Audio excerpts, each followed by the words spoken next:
Tá aqui, ó, se liga. As proposições. O que é proposição? Tudo que pode ser colocado verdadeiro ou falso. Se ele admite o valor de verdade V, se ele admite o valor de verdade F, ele é uma proposição. Então, as proposições que são enunciados podem ser classificadas quanto à sua quantidade universal, particular e singular. Proposta por Aristóteles em sua lógica formal de 3 formas, de 3 modos. O conhecimento em relação à sua quantidade, em relação ao seu montante, pode ser universal, pode ser particular, como pode ser singular. A gente está falando de ciência aqui. Ciência é aquilo que faz algo para todos ou para a maioria. Qual que é o contrário de plural? Singular. Então, singular é um. Aí eu te pergunto, existe conhecimento científico que vale para um? Não. Então, isso aqui não faz ciência. O particular é uma parte.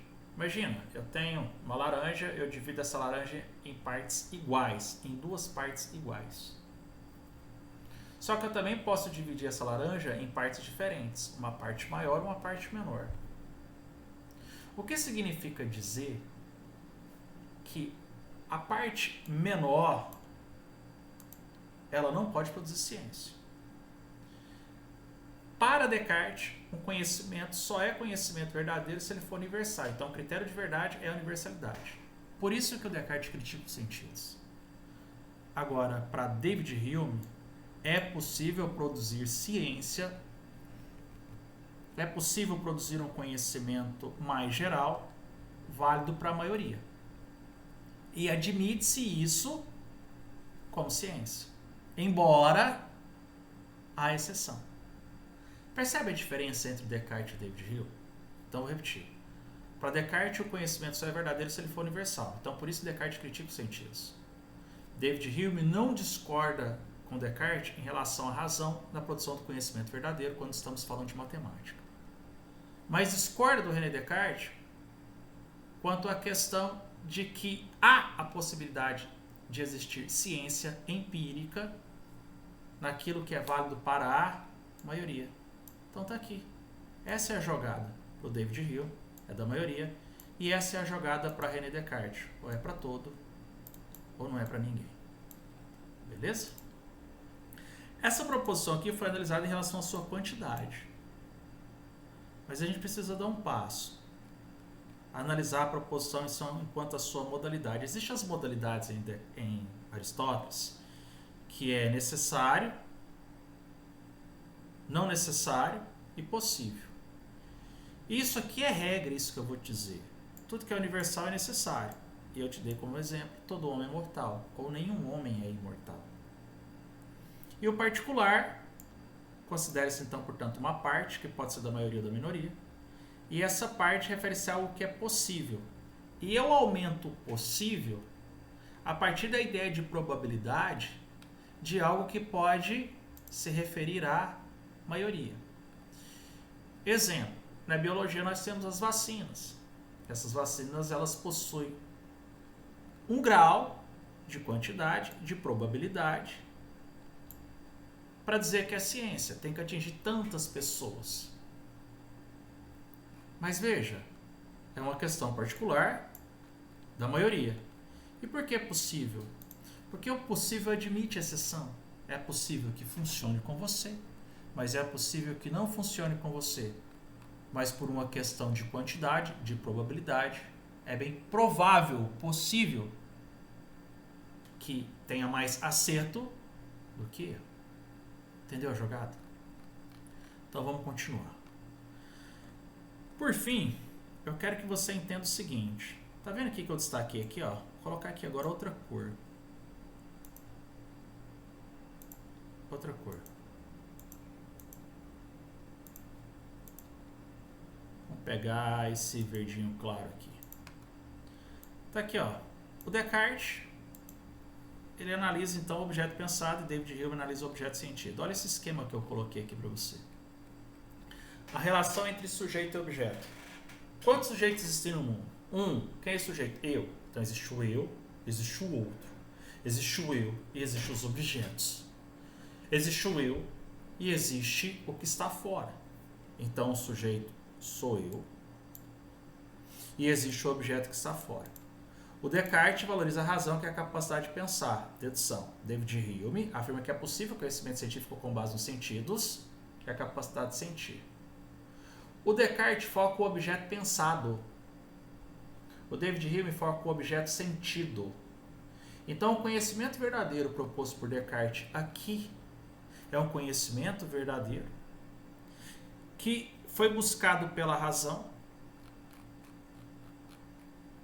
Onde? Fora do sujeito, que é o objeto pensado. Enquanto que isso daqui já é o quê? O objeto sentido. Vai buscar o objeto sentido. Beleza?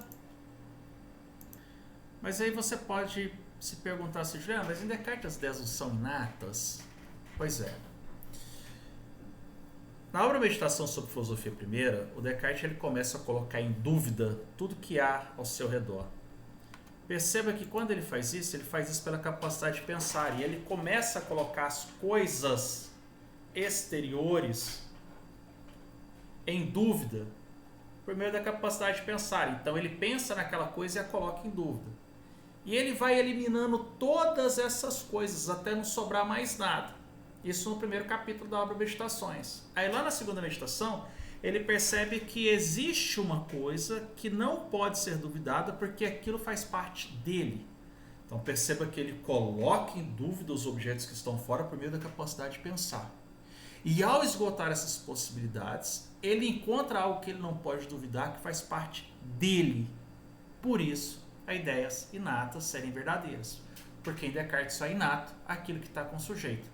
Mas quando ele pensa algo que está fora, ele vê que aquilo ou é fictício ou é adventício, mas não inato. Beleza? Então vamos continuar. De tudo isso, chegamos a essas duas dicas aqui. Que tá lá, ó. Primeira, Descartes. Segunda, David Hume. Coloca isso no seu coração, parceiro. Isso aqui é um resumo de tudo que eu expliquei até agora. Então tá lá. Todo conhecimento produzido pela razão, na concepção inatista, sobretudo então de Descartes, deve ser considerado universal, necessário, então, portanto, verdadeiro. E todo conhecimento produzido pelos sentidos, na concepção empírica, sobretudo de David Hume, deve ser considerado particular no sentido de mais geral, no sentido da maioria. E se assim for, ele deve ser possível, porque é possível que dê certo, é possível que não, mas por probabilidade vai dar certo. E você considera isso como verdadeiro, por isso que está entre aspas. Isso aqui é tomado como verdadeiro, mas como verdadeiro previsível.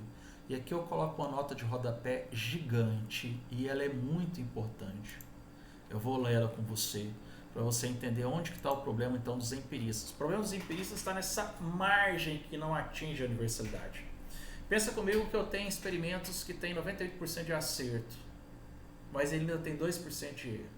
Então ele vale para a maioria? Vale. Mas vale para tudo? Não.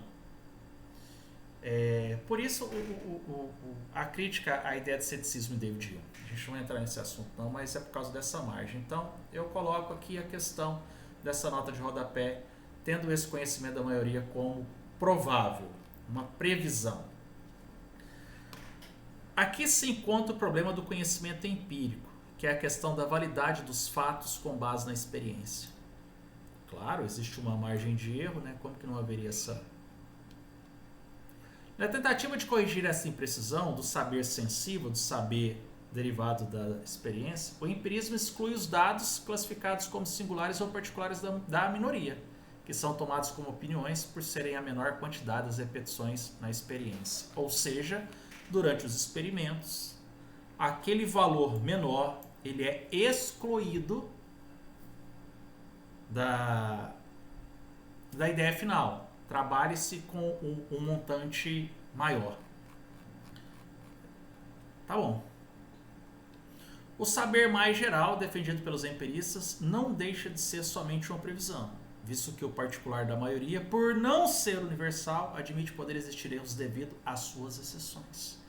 Cara, isso aqui é certamente o mais importante nesse texto. Ele admite exceções. O que significa dizer que, se confirmado o mais geral, repetição comum de fatos semelhantes no tempo e no espaço, no individual, a adequação é tomada como verdadeira para este fenômeno, mas não necessariamente para esse ou aquele, pois caso o próximo fato singular não se enquadre no da maioria, o mesmo torna-se inválido para a mesma. Ele quer dizer o seguinte, não, né? Eu quis dizer o seguinte aqui. Se você tem uma teoria que foi elaborada em cima de uma probabilidade maior, e essa teoria se encaixa para aquele fato, significa dizer que ela é tomada como verdadeira, porque serviu. E ela vai ser tomada como verdadeira para a maioria daqueles fatos, porque a probabilidade já mostrou isso. Mas vai haver casos em que ocorrerão exceções. E essas exceções é o que pode impedir que esse conhecimento se materialize como universal. E essa é a crítica do Descartes. Então, se você quiser colocar alguma coisa no seu coração, coloca esse trecho aqui. Beleza? Voltamos então, portanto, lá no Kant, que é essa margem final. Porque se o Descartes valoriza o objeto pensado, né, código, Deus, matemática, que ele descobre que é inato e por isso verdadeiro, já que está com ele, são as coisas que ele não consegue colocar em dúvida. E David Hume foca o objeto sentido. Olha a revolução copernicana aqui. O que está em jogo, vou diminuir. O que está em jogo não é objeto pensado, nem objeto sentido, mas o sujeito que pensa e sente, parceiro. Essa é a jogada. Entenderam, pessoal? Lá em Kant a gente consegue ver isso com mais detalhe, com mais propriedade. Mas perceba a quantidade de conceitos presentes apenas nesse pequeno intervalo aqui que nós trabalhamos. É uma quantidade considerável. Muito considerável. Bem, vamos lá.